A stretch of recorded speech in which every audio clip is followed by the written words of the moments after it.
Class 12वीं की biology का चैप्टर 1 का अगला पार्ट है परागण। पोलिनेशन किसे कहेंगे? परागकणों के परागकणों के परागकणों के परागकोश से मुक्त होकर जायांग के वर्तिकाग्र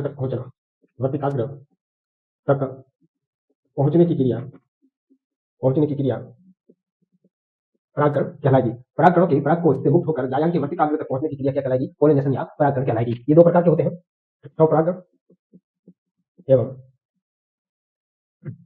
परपरागण।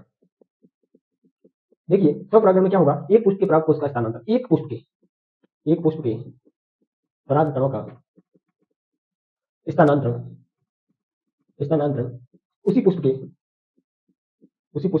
वर्तिकाग्र पर होता है। कहां पे होगा? वर्तिकाग्र पर। तो ये याद रह जाएगा। स्वपरागण में क्या होगा? एक ही पुष्प के परागकण है, उनका स्थानांतरण हो रहा है उसी पुष्प के वर्तिकाग्र पर। परपरागण में क्या होगा? देखिए, एक पौधे के पुष्प के परागकणों का किसी अन्य पुष्प के वर्तिकाग्र पर स्थानांतरण क्या कहलाएगा? परपरागण कहलाएगा। इसे एलोगेमी भी कहते हैं। क्या कहते हैं? एलोगेमी या जीनोगेमी भी कहते हैं। यहां तक कोई डाउट?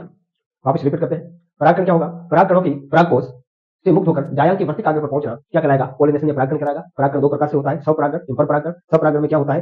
एक ही पुष्प है, उसके परागकण उसी पुष्प के वर्तिकाग्र पर पहुंचेंगे तो वो स्वपरागण कहलाएगा। परपरागण में क्या होगा? एक पुष्प है, किसी दूसरे पुष्प के वर्तिकाग्र पर परागकण पहुंचेंगे तो वो परपरागण कहलाएगा। इसे एलोगेमी या जीनोगेमी भी कहते हैं। तब देखिए, स्वपरागण कितने प्रकार का होता है? स्वपरागण देखिए क्या होता है इसमें, ये मैंने बता दिया है। पुष्प के परागकणों का स्थान उसी पराग पर होता है। आगे देखिए, यह केवल द्विलिंगी जो पुष्प होंगे उस पर होगा। यह केवल द्विलिंगी पुष्पों में होता है। तो यहां तक क्लियर हो गया। दूसरा आता है सजातीय पुष्पी परागण। सजातीय पुष्पी परागण से मतलब है जब एक पुष्प के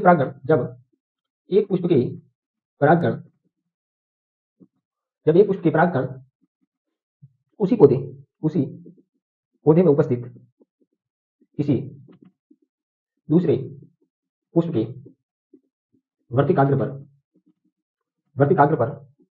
पहुंचते हैं। सजात परागकण एक ही पौधे में उपस्थित दो अलग अलग पुष्पों के बीच में होता है। एक ही पौधे में उपस्थित दो अलग अलग पुष्पों में ये प्रक्रिया होगी, दो अलग अलग पुष्पों में होता है। यहां तक हो गया। परागकण टू टाइप्स होते हैं, वन स्वपरागण, सेकंड परपरागण। फिर स्वपरागण क्या है? पुष्प का परागकणों का उस वर्तिकाग्र पर पहुंचना। परपरागण एक ही पुष्प है, दूसरे पुष्प के वर्तिकाग्र पर पहुंचना। इसे एलोगमी या जीनोगमी भी कहते हैं। ये नाम याद रखना है आपको, एलोगमी या जीनोगमी। स्वपरागण ये केवल द्विलिंगी या बाइसेक्सुअल पुष्पों में होगा। सजातीय पुष्प क्या होगा? जब एक ही पुष्प के परागकण उसी पौधे में उपस्थित किसी दूसरे पुष्प के वर्तिकाग्र पर पहुंचते हैं तो एक ही पौधे में उपस्थित दो अलग अलग पुष्पों में ये प्रक्रिया होती है। अब देखिए क्या क्या इसके लिए जो अनुकूलन होते हैं, एडेप्टेशन होते हैं, वो क्या क्या होते हैं परपरागण के अनुकूलन।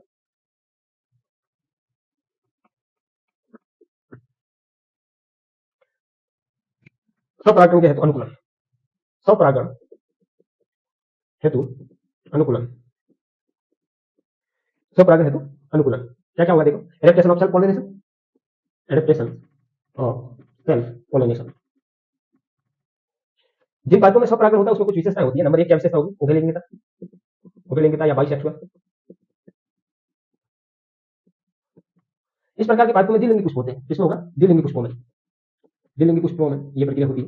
दूसरा होता है सम काल पक्वता जिसको कहेंगे होमोगेमी। ये क्या होता है? होमम एवं जायम एक साथ में परिपक्व होते हैं। होमम एवं जायम एक साथ में परिपक्व होते हैं। परागकण एवं वर्तिकाग्र एक ही समय पर परिपक्व होंगे। परागकण एवं वर्तिकाग्र एक ही समय पर परिपक्व होते हैं।